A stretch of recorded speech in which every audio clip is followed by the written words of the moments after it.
नहीं लगता है कि अगर वुमेन एम्पावरमेंट की आप बात कर रहे हैं तो सिर्फ वुमेन एम्पावरमेंट के लिए वुमेन काम नहीं करेगी, मैन को भी सपोर्ट करना पड़ेगा। बिल्कुल सही।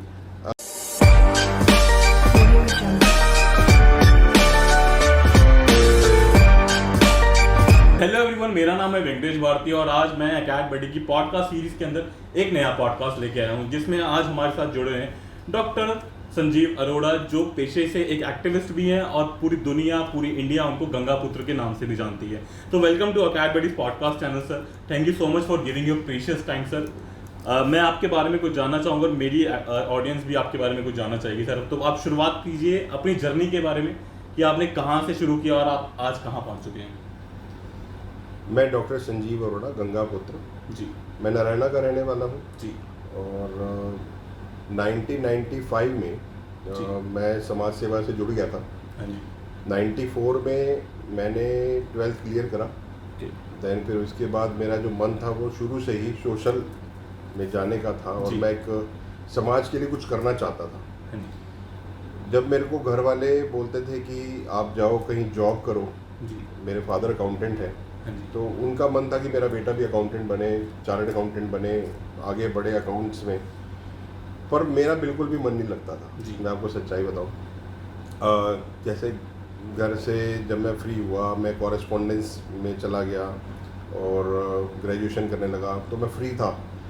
तो मेरे फादर ने बोला कि तू एक काम कर, जाके एक कंपनी है, चार्टर्ड अकाउंटेंट फर्म है, वहाँ पे तो अकाउंट सीख भी और साथ में थोड़ा सा इम्प्रूवमेंट भी तेरे में हुई। हाँ जी। तो मैं वहाँ पे जाता था और जब मेरे बॉस आते थे जो चार्टर्ड अकाउंटेंट थे तो मेरे को बताते थे भी ये लेजर है, इसमें डेबिट की क्रेडिट की एंट्री करनी है जी। मेरे सब सिर के ऊपर से निकल जाता था। मतलब पढ़ाई लिखाई में आपको मन नहीं था? नहीं, मेरा बिल्कुल भी नहीं था और खास तौर से अकाउंटेंसी में तो बिल्कुल भी नहीं था। कॉमर्स बैकग्राउंड से थे आप? नहीं नहीं, मैं आर्ट्स से था। थे। और बस फिर उसके बाद जब जाता था तो जैसे दोपहर तक कई बार बॉस नहीं आते थे। हाँ जी। तो मैं वहाँ बैठा हूँ, फ्री हूँ, मेरे को समझ नहीं आ रहा मैं क्या करूँ। तो ऐसा होता था जैसे एक पिंजरे में एक पक्षी को आपने कैद करके रखा हो और उसका मन है बाहर निकलूँ, हवा में उड़ूँ, आकाश नापूँ। तो ऐसे मेरा मन होता था कि मेरे को यहाँ पे बंद के नहीं बैठना है। एक ऑफिस में मैं पूरी लाइफ नहीं निकाल सकता कि आदमी सुबह उठे, ऑफिस जाए, जॉब करे, शाम को घर आ जाए। मैं उड़ना चाहता था। 9 से 5 की नौकरी नहीं करता। ना मैं उड़ना चाहता था। जी। तो मैंने फिर ऐसे करा जैसे एक नर्सरी का बच्चा जब नया नया स्कूल जाता है तो वो रोता है कि मुझे स्कूल नहीं जाना। और स्कूल में जाता है तो फिर वो प्लानिंग करता है कि यार मेरे पेट में दर्द हो रहा है, मुझे घर जाना है। तो बहाने करता। तो ऐसे मैंने भी बहाने करने शुरू करे और अपने बॉस को बोला सर आज मेरे सिर में दर्द है। तो बोलता तो आए क्यों हो फिर? तो अभी तो आए हो। कितने दिन हो गए थे आपको गए? ये मुझे 1 महीना हो गया था। और वहाँ से फिर मैं भागता था और जब भाग के घर पे आता था तो मैं घर नहीं आता था। मैं अपने फ्रेंड से मिलता था, मैं प्लानिंग करता था, चल यार आज ये करते हैं, आज ये करते हैं, आज कुछ और प्लानिंग करते हैं। तो मेरा शुरू से मन बड़ा ही चंचल रहा है और एक जगह पे बंधने वाला व्यक्ति नहीं हूँ मैं। अगर मुझे कोई सोचे कि मैं इसको बांध के बिठा लूँगा, मैं कभी भी बंधने वाला नहीं हूँ। और मैं शुरू से ही इतने दृढ़ विश्वास के साथ कोई भी काम करता हूँ और जिद्दी हूँ। जी। मेरे घर वाले भी कहते हैं भी इसने अगर जिद पकड़ लिया तो करके ही छोड़ेगा। ये तो मेरे सारे फ्रेंड्स भी मानते हैं कि अगर संजीव ने जिद पकड़ ली है तो वो होना ही होना है, वो जैसे मर्जी होगा और भगवान साथ देता है उसमें। अगर आपकी निष्ठा पक्की है, ईमानदार हैं आप, तो आप कोई भी काम करेंगे तो भगवान भी आपका साथ देता है। और प्रकृति का एक नेचर का ना एक वो है कि आपको सृष्टि भी मदद करती है, सिस्टम क्रिएट हो जाता है। बिल्कुल जी। तो मैं फिर अपना सोशल लाइफ की तरफ जाता रहा। 96 में मुझे साहेब सिंह वर्मा जी मिले जो मुख्यमंत्री थे दिल्ली के।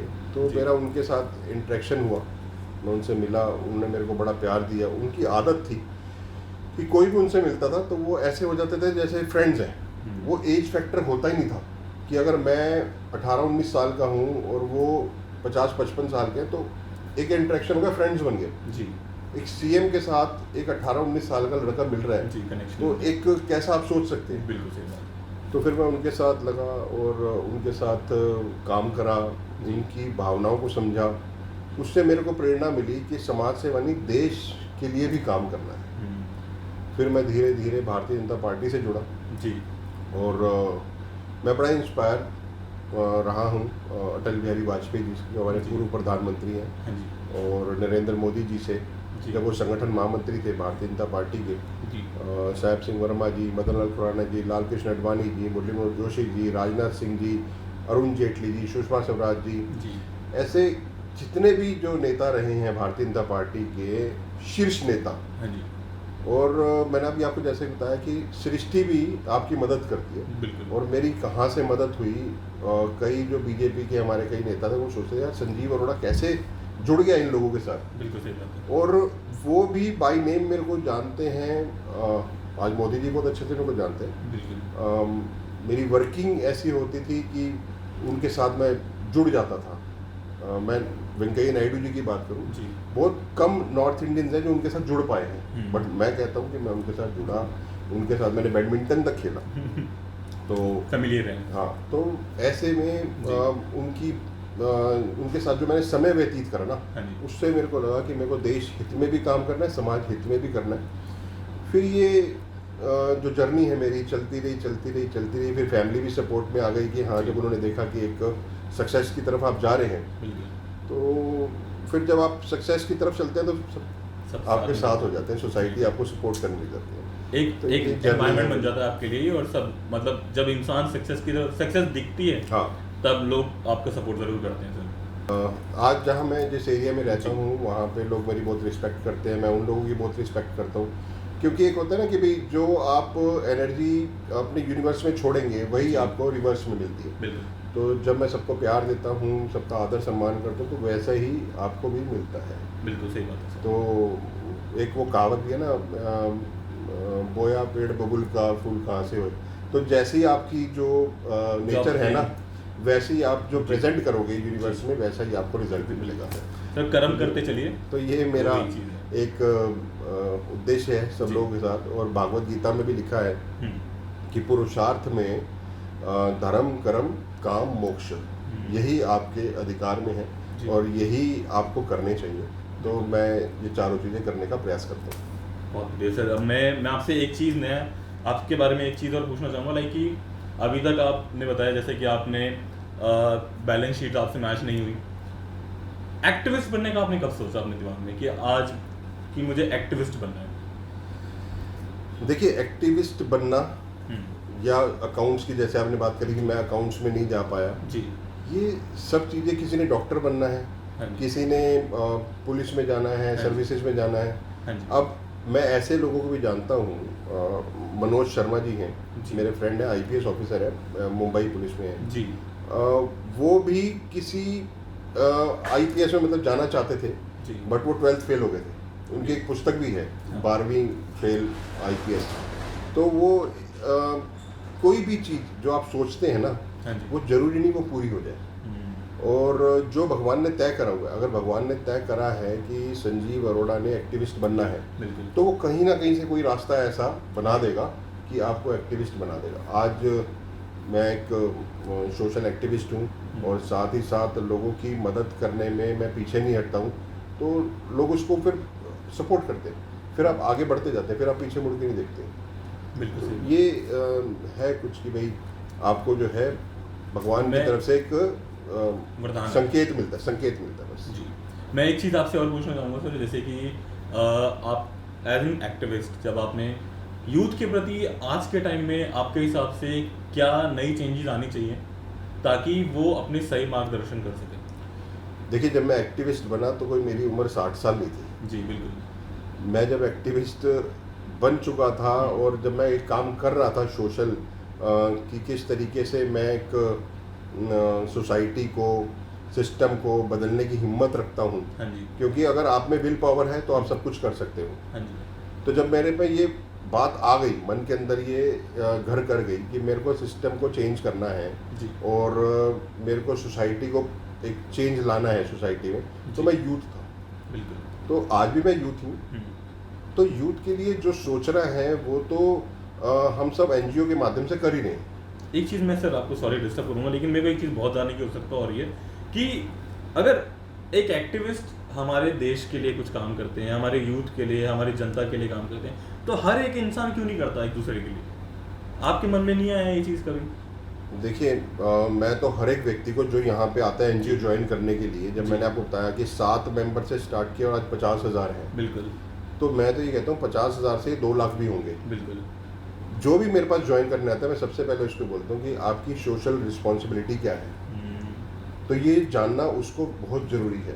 जिस तरीके से आपकी फैमिली एक रिस्पॉन्सिबिलिटी है, आप जहाँ जॉब करते हैं वो आपकी एक रिस्पॉन्सिबिलिटी है, ऐसे ही सोशल रिस्पॉन्सिबिलिटी भी लेना बहुत ज़रूरी है। अगर भारत सरकार ये कह रही है कि स्वच्छ भारत मिशन के तहत भारत को स्वच्छ बनाना है, तो ये सोशल रिस्पॉन्सिबिलिटी है जो सबको लेनी चाहिए। बिल्कुल सही बात है। अगर वो कह रहे हैं कि नमामि गंगे के अधीन जितनी भी देश की नदियां हैं उसको स्वच्छ रखना है, तो ये सोशल रिस्पॉन्सिबिलिटी है कि हमें नदियों के घाटों को साफ रखना है, वहाँ पे कूड़ा करकट नहीं फैलाना। ऐसा नहीं करना कि हम गंगा जी में जा रहे हैं या यमुना जी में जा रहे हैं या कहीं और जा रहे हैं, नर्मदा जी में जा रहे हैं, तो वहाँ पे एक पिकनिक स्पॉट है कि वहाँ पे हमने आइसक्रीम भी खा ली तो रैपर वहीं फेंक दिया। और कई जगह पे तो मेरे को ये भी शिकायतें आती हैं कि वहाँ पे घाट पे बैठ के लोग ड्रिंक्स भी करते हैं, नॉनवेज भी खाते हैं। तो ये जो चीज़ें हैं, एक सोशल रिस्पॉन्सिबिलिटी लेनी चाहिए। ये जो देश की नदियाँ हैं ना, इसी का पानी आज हम घर पे पी रहे हैं। तो आज आप ये समझ लीजिए, डेली का मैं आपको बता रहा हूँ, जो नॉर्थ इंडिया में दिल्ली, उत्तर प्रदेश, उत्तराखंड में ये गंगा वाटर 102 करोड़ लीटर हम डेली पी रहे हैं।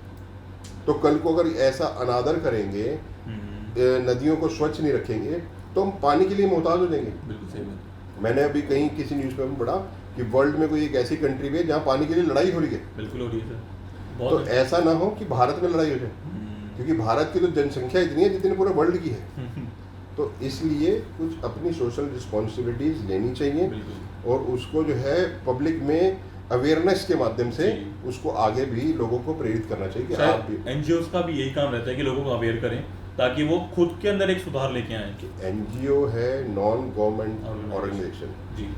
भारत सरकार का इससे हमारे से कोई लेना देना नहीं होता, हम अपनी स्वेच्छा से करते हैं काम। और एनजीओ जिस देश में नहीं है जी, उस देश की प्रगति नहीं हो सकती। एक बात आपको और बता दूं कि देश की रीढ़ की हड्डी जो होती है वो एनजीओ होती है। अगर हमारी रीढ़ की हड्डी कमजोर है तो हम खड़े नहीं हो सकते। वो देश खड़ा नहीं हो सकता जहाँ पे एनजीओ वर्किंग ना हो। ईमानदार एनजीओ होना बहुत जरूरी है। 99% एनजीओ इसलिए बनाते हैं लोग, वो दूसरों को देख के कि या तो हम फेमस हो जाए और या हम ग्रांट ले लें। वो मेहनत नहीं करना चाहते। और मैं कह रहा हूँ कि वो जो व्यक्ति मेहनत ही नहीं करना चाहता उसका तो जीवन वैसे ही नष्ट हो गया। अगर शेर शिकार कर रहा है और वो भागेगा नहीं, उसको वहां पे बैठ के मिल जाए तो वो तो चिड़ियाघर का शेर है। सही बात है। अगर आपने शेर बनना है, आपको कुछ करना है, तो आपको परिश्रम करना पड़ेगा। हर कार्य में परिश्रम है। अगर आप एनजीओ बना रहे हैं, एनजीओ चला रहे हैं, तो आपको ये समझ लेना चाहिए जो एनजीओ रन कर रहे हैं कि आपको परिश्रम करना है। आपने एक्स्ट्रा ऑर्डिनरी काम ले लिया, इससे अगर आप नहीं संतुष्ट हो रहे हैं, आपको पैसा चाहिए, तो इससे बढ़िया तो आप जॉब करिए या बिजनेस करिए। अगर आप एनजीओ के उसमें आ गए कि मेरे को इस दायरे के अंदर उस रेडिएशन में आ गए कि मैं एक एनजीओ बना रहा हूँ, एनजीओ रन कर रहा हूँ या एनजीओ का मेंबर बन गया हूँ, तो आपकी रिस्पॉन्सिबिलिटी ज़्यादा हो गई है। भारत सरकार से भी ज़्यादा हो गई। भारत सरकार को तो सैलरी मिलती है उनके कार्य के लिए, जो वहाँ मंत्री काम करते हैं, सांसद काम करते हैं, विधायक काम करते हैं, निगम पार्षद काम करते हैं, बट एनजीओ के वर्कर्स को कोई सैलरी नहीं मिलती। बिल्कुल सही बात है। ये नॉन गवर्नमेंट ऑर्गेनाइजेशन है, नो प्रॉफिट नो लॉस। तो हमें इस चीज़ को सोच के ही आगे रखना चाहिए अपने आप को। Okay sir. तो डॉक्टर संजीव, मैं आपसे एक सवाल और पूछना चाहूँगा कि आपकी लाइफ में कोई ऐसा आइडिया जिसने आपकी मानसिक जो सोचने की क्षमता थी उसको बदल दिया? जैसा कि मैंने आपको बताया कि मेरे आइडियल जो रहे हैं भारतीय जनता पार्टी, कई सीनियर लीडर्स रहे हैं। जब मैं उनके साथ काम कर रहा था, जब मैं उनको देख रहा था कि किस तरह वो कुछ देर सोते हैं और उसके बाद फिर वो देश की चिंता के लिए काम कर रहे हैं जी। या कुछ मैं अगर ऐसी बात करूं कि जो सोशल एक्टिविस्ट थे बट वो पार्टी से जुड़े हुए थे, ऐसे 2-4, मैं नाम नहीं बताऊंगा, 2-4 सज्जन आज भी ऐसे हैं और वो मोदी जी के साथ कार्य कर रहे हैं। मैं उनके साथ भी काम कर रहा था, तो मैं देख रहा था कि इन्होंने अपने जीवन का जो आधार बनाया है उसको समाज के निमित्त कर दिया है। उन्होंने अपने परिवार को समय ना देकर उन्होंने अपना मैक्सिमम समय समाज के लिए दे दिया है। तो मैं उनसे प्रेरणा ले रहा था, उनसे मैं कुछ सीख रहा था। अब मैं जब उनके साथ बैठ रहा था, उठ रहा था, खा रहा था, उनके साथ काम कर रहा था, तो मुझे पता ही नहीं चला मैं कैसे मेरी जो दिशा है समाज की तरफ चली गई। एक जो सोच थी वो फिर ऐसी होगी कि मेरे को अब समाज के लिए ही काम करना है, चाहे वो सीनियर सिटीजन्स हैं, चाहे वुमेन जो प्रॉब्लम में है उनके लिए है, वुमेन एम्पावरमेंट के लिए काम करना है, या जो चाइल्ड लेबर है या यूथ है। तो ऐसे सोचते सोचते फिर मेरी दिशा ही बदल गई। और कई सीनियर पुलिस ऑफिसर जो पुलिस कमिश्नर रहे हैं, मैं उनके साथ भी काम कर चुका हूँ, और वहाँ से प्रेरणा मिलती है आपको, आप डेली कुछ सीखते हैं। अब मैं आपके साथ बैठूं तो मैं आपसे भी कुछ सीखने का प्रयास करूँगा। बिल्कुल सही बात है। तो ये जरूरी नहीं है कि जो सीनियर हैं उनसे ही हमने सीखना है। कई मेरे ऑफिस में आते हैं जो ज्वाइन करने के लिए, जब मैं उनसे कुछ क्वेश्चंस पूछता हूँ तो उनके आंसर्स ऐसे होते हैं कि मेरे को उनके आंसर्स में से एक मेरे को चीज़ सीखने को मिल जाती है। सही बात है। तो हमें हर एक का स्वागत करना चाहिए, हर एक का जो थॉट है उसको गेन करना चाहिए। सर, आपके हिसाब से वुमेन एम्पावरमेंट क्या होता है? वुमेन एम्पावरमेंट, बहुत अच्छा आपने क्वेश्चन पूछा है। वुमेन एम्पावरमेंट की सब लोग बात करते हैं, बिल्कुल, और वुमेन एम्पावरमेंट के लिए सरकार भी कहती है हम काम कर रहे हैं, समाज भी काम कर रहा है, कई एनजीओज भी काम कर रही हैं जो कहते हैं कि भाई ये जो महिला है सशक्तिकरण के लिए हम आगे बढ़ाएं उनको। बट खाली महिलाओं को सशक्तिकरण के लिए आप उनको मतलब प्रेरणा दे रहे हैं या उत्साह उनको वर्धन कर रहे हैं, पर जो अभी पिछले 2 दिन में हुआ उससे वुमेन एम्पावरमेंट कहाँ पे आपको लगता है स्टैंड कर रहा है देश के अंदर? जी, सही बात है। तो कहीं ना कहीं लगता है कि अगर वुमेन एम्पावरमेंट की आप बात कर रहे हैं तो सिर्फ वुमेन एम्पावरमेंट के लिए वुमेन काम नहीं करेगी, मैन को भी सपोर्ट करना पड़ेगा।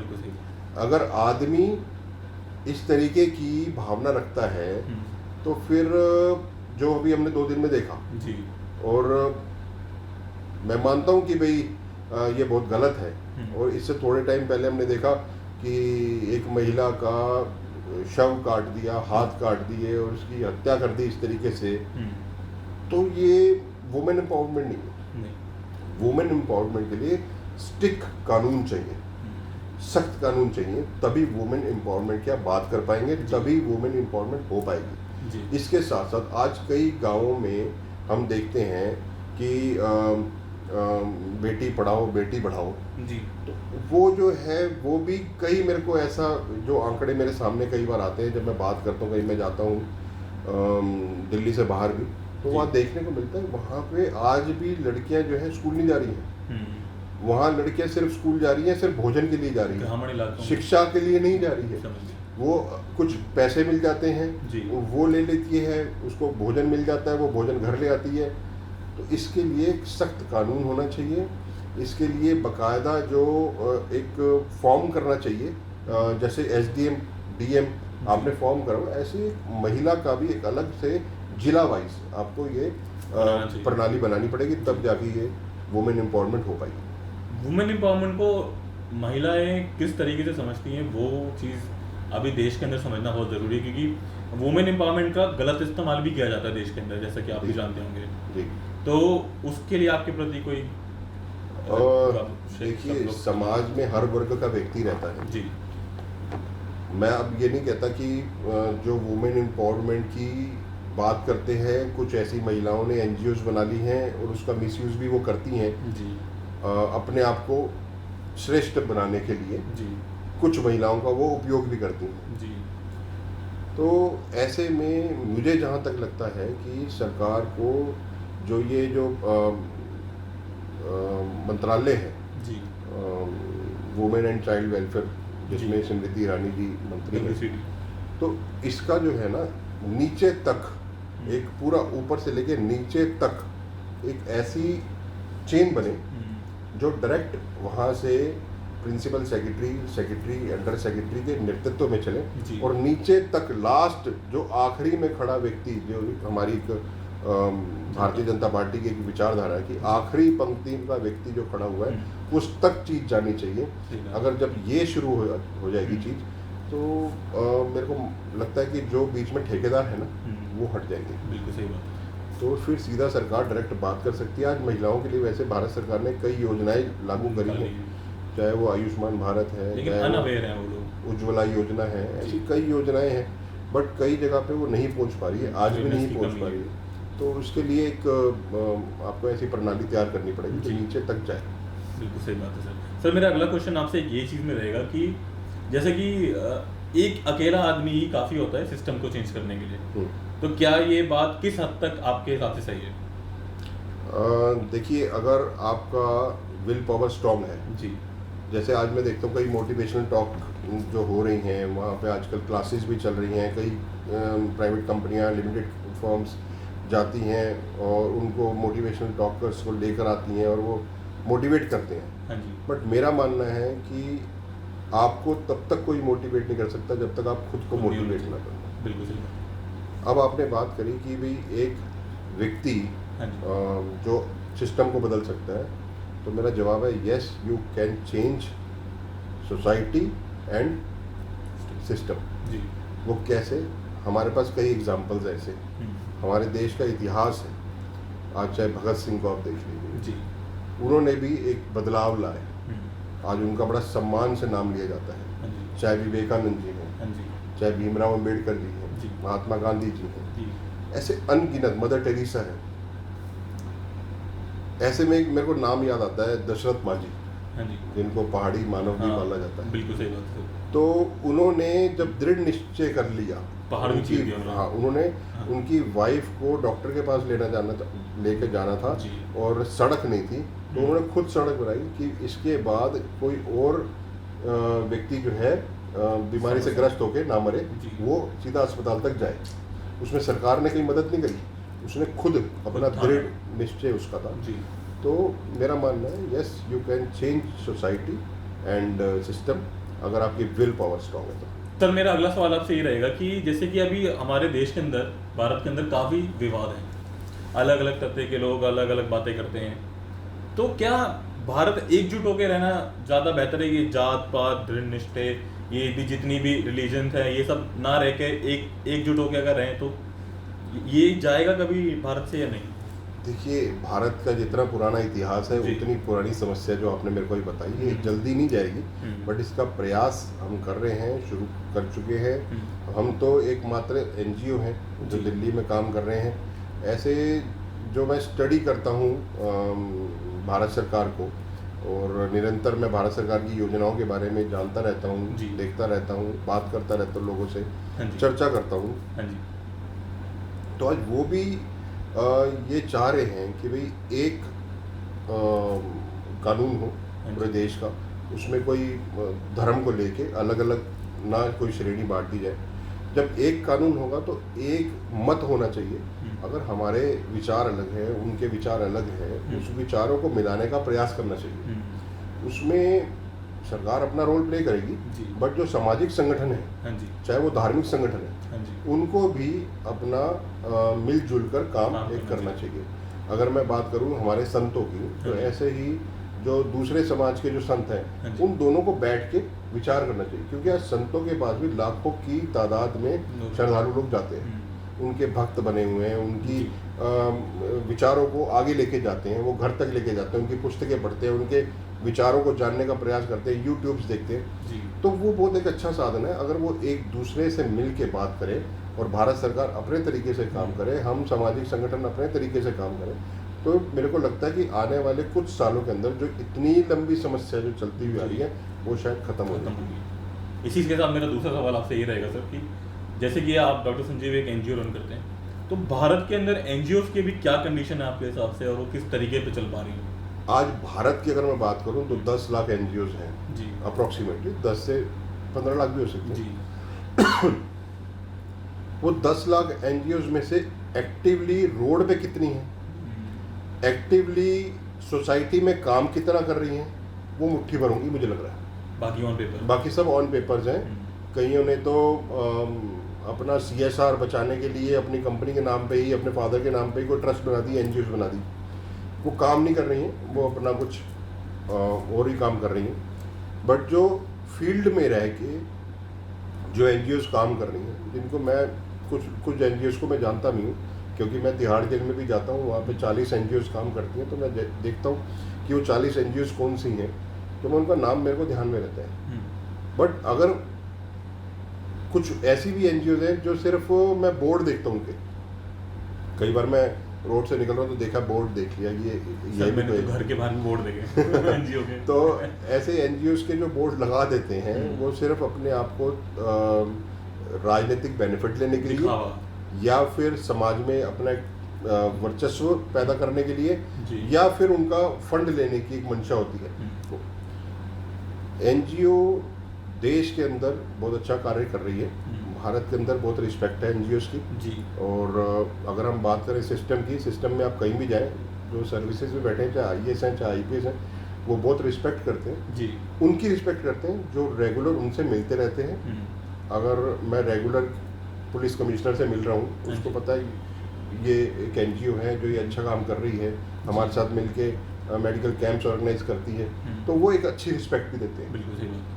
तो अपनी रिस्पेक्ट लेने के लिए आपको काम करना पड़ेगा, फील्ड पे आना पड़ेगा, धरातल पर रह के ही आप अपने आप को चमका सकते हैं और आप अपने जो सामने जो बैठे हैं उन लोगों से फ़ायदा ले सकते हैं जी। पर अगर आप ये सोचें सिर्फ एक बोर्ड लगा लें, विजिटिंग कार्ड बना लें, लेटरहेड बना लें, कंप्लेंट्स कर दें फलाना, तो उससे कुछ नहीं होगा। सब लोग आज समझदार हैं, कोई रोटी को चोची नहीं बोलता भाई। बिल्कुल सही। तो ये चीज़ें हमें समझनी पड़ेंगी जो एनजीओस को बदनाम कर रहे हैं, क्योंकि जो काम कर रहे हैं ना वो फिर बहुत इफ़ेक्टिव हो जाती है उन एनजीओस की वजह से कि भाई जो अरे हमें पता है तुम्हारी एनजीओ क्या कर रही है। ये जो है ना लाइन, ये जो लाइन है ना, ये हमारे को बहुत ही ठेस पहुंचाती है, क्योंकि हम बड़ी मेहनत करके यहाँ तक पहुँचे हैं और हमारी जो मेहनत का जो रिज़ल्ट है वो ये है जो आप पीछे दीवार पे आप जो यही हमारी पूंजी है जो हमने इतने साल रहकर सर्टिफिकेट्स गेन करे हैं।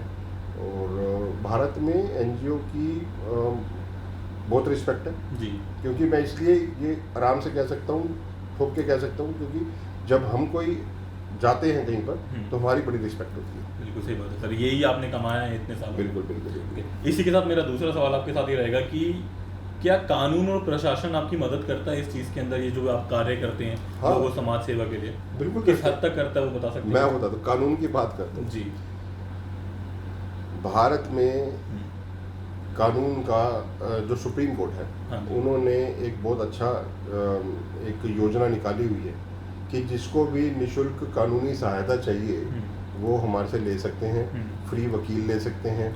अब उस चीज को नीचे तक लेकर जाना, केवल एनजीओ के लिए नहीं, आम जनता के लिए। अब इसी चीज को, जैसे मैंने अभी आपको पहले बोला कि अगर भारत सरकार को योजना निकालती है उसको जमीन तक लेके जाना, एक चेन बनाए, तब जाके वो प्रणाली काम होगी, काम आएगी लोगों के। ऐसे ही कोर्ट ने क्या करा कि उन्होंने अपने डिस्ट्रिक्ट कोर्ट्स को, दिल्ली हाई कोर्ट को ये बोला कि जो एनजीओज हैं जो अच्छा काम कर रहे हैं उनको अपने साथ जोड़ो।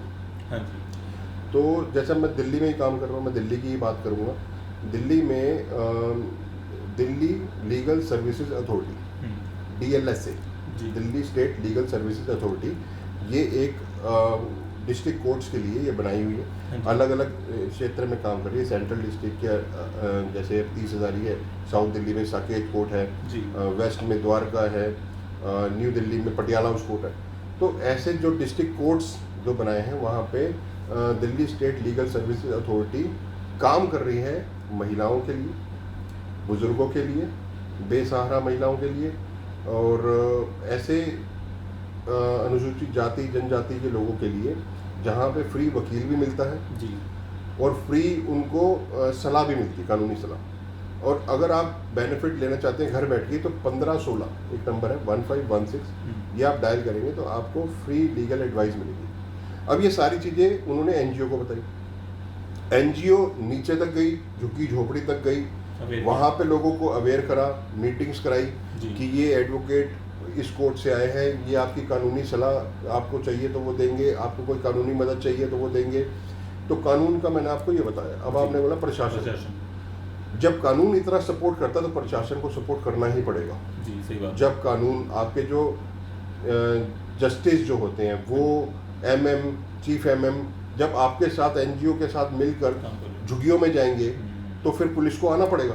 सही बात। क्योंकि जब आपके साथ ही जज चल रहा है सही बात है। तो पुलिस को खड़ा होना पड़ेगा, तो बिल्कुल। प्रशासन भी फिर मदद करता है। हाँ। जैसा कि मैंने आपको कहा, स्टार्टिंग अगर ऊपर से ही हम ईमानदारी दिखाएंगे तो नीचे तक आने तक अपने आप लोग ईमानदार हो जाएंगे, जो भ्रष्ट होंगे वो भी ईमानदार हो जाएंगे, क्योंकि उन्होंने भी तो नौकरी करनी है। साथ में ही सब चल रहा है। तो एनजीओ को सपोर्ट जो है एडमिनिस्ट्रेशन की भी मिलती है और कानून की भी मिलती है, और जहाँ तक इंद्रप्रस्थ संजीवनी की बात है, इसको तो पूरी मिल रही है जी। और हम ये नहीं कहेंगे कि झूठ नहीं बोलेंगे कि ये नहीं मिलती है जी। पूरी मदद मिलती है दिल्ली के अंदर, और ये योजना का हम धन्यवाद भी करते हैं सर वो तो हमने दिख भी रहे हैं यहाँ पर। ओके।